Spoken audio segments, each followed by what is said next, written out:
Alright, ladies and gentlemen, this is episode number 1 of the Keto Savage Couple Cooking Channel. It's a mouthful. We don't really know what this is going to become, don't have a clue, but keto, nutrition, kind of go hand in hand. We both love food, we both love cooking, we both have our strengths and weaknesses in the kitchen. So, I don't have any weaknesses, but gonna go ahead and talk about some food. And this is gonna change a lot as we go. Like, we're gonna get feedback from y'all, we're gonna mix things up. We haven't really figured out what kind of format we want to use yet, so this is just kind of the introduction more than anything. But by the way, I'm Robert and this is Crystal. She doesn't talk that much, we gotta kind of get her to open up. She laughs a lot though. Alright, so this whole month I've been kind of experimenting with a ultra low carb, like 10 grams or less total carbs a day. So a lot of animal products, a lot of meat products, and Crystal's been doing it for Four days, maybe. 4 days. I've been with like 14 days, so about 2 weeks for me and 4 days for her. I've liked it a lot. My inflammation's gone down. Definitely kind of a transition period with the movement. We'll leave it at that. You have to find out for yourself on that one. And but other than that, yeah, like water retention's gone down, inflammation's gone down, my energy's gone up. Even when I was eating keto, like my energy would always, I would never have like a sugar crash. But even if I'd have a big meal, if it was still keto, I still feel a little tired afterwards. Whereas with this, I don't feel tired at all after I eat. So we figured a good meal for the number 1 episode, and kind of a really ultra low carb meal, is this meat pancake thing I've been making. And I don't know if y'all can read this or not, so I'll zoom in later, but I'll explain it all. So basically this is just a pancake made with meat and cheese. Super simple. I think one of the themes that I want this cooking channel to be about is just like simplicity. You know, like, we're not culinary artists here, and a lot of people's excuse to not sticking with a ketogenic diet is because I don't have time to cook everything. There's lots of excuses. So we're all about quick and easy meal plans, especially if you like want to eat the same thing every day. You know, simplicity's sake, I'm all for that. It makes tracking macros much easier. So yeah, we'll get creative, but this is going to be a pretty simple, straightforward, make it fit your macros kind of meal. Agreed? Very easy. You can get that at any grocery store. Yeah, you can't get this at any grocery store, but you can get all the ingredients for this at any grocery store. Alright, so all you're going to need for this meat pancake is 2 eggs, 4 ounces of 80-20 ground beef, half a cup of cheese. Sometimes I'll do a whole cup, but this one's just with a half a cup. And I use like a shredded Colby Jack blend. And then 1 tablespoon of olive oil, 1 tablespoon of coconut oil, and 1 tablespoon of beef gelatin powder. You don't need the powder, but it kind of binds it to get a little bit better, so I like it for that reason. And then again, if you're wanting to make this fit your macros specifically, you can like leave out a tablespoon of coconut oil. You can mix and match it to make it work.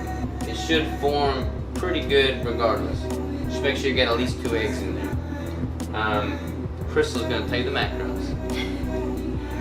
Okay, so calories is 874.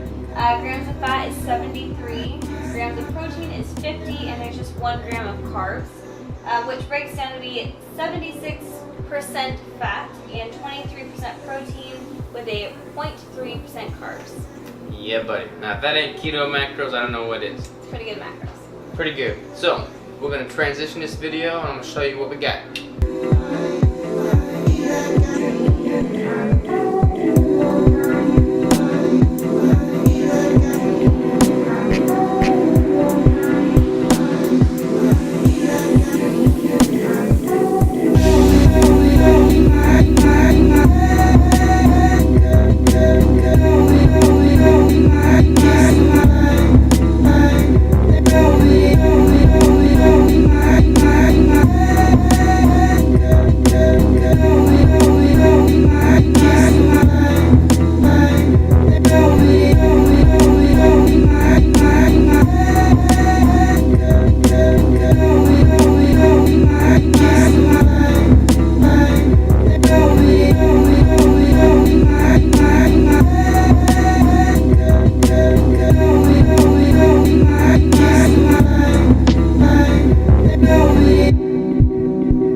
guys, this is what it should look like when it's getting ready to be cooked.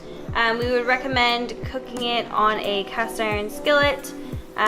Probably greased would be the best.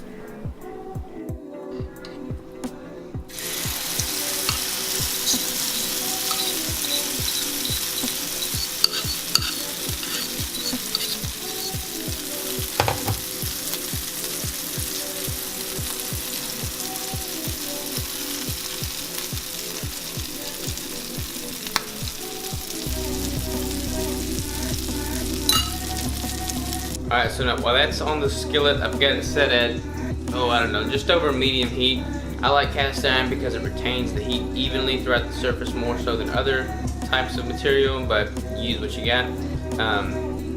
I use the grease that's in there from the bacon I cook in the mornings. If you don't eat bacon or you don't have the grease, butter or like a spray can will work just fine, but you definitely want to have a really good slick surface on there, because when you flip that pancake, since it's so large, you don't want it to be sticking at all, so that's what I recommend for that.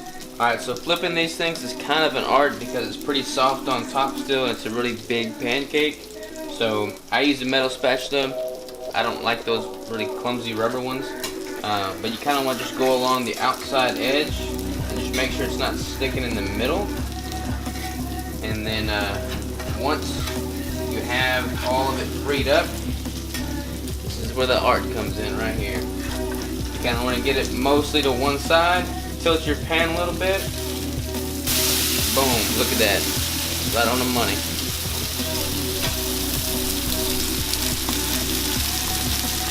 Alright guys, so it's looking like it's done now. After both sides have been cooked and the cheese looks like it's kind of getting crispy, it's about ready to be taken off. We also season it with this just pepper. We use this kind just because it tastes delicious. And then also we do the Himalayan pink sea salt, which is really important to do this one instead of the other kinds. And then, so I'm going to go ahead and just dish this up.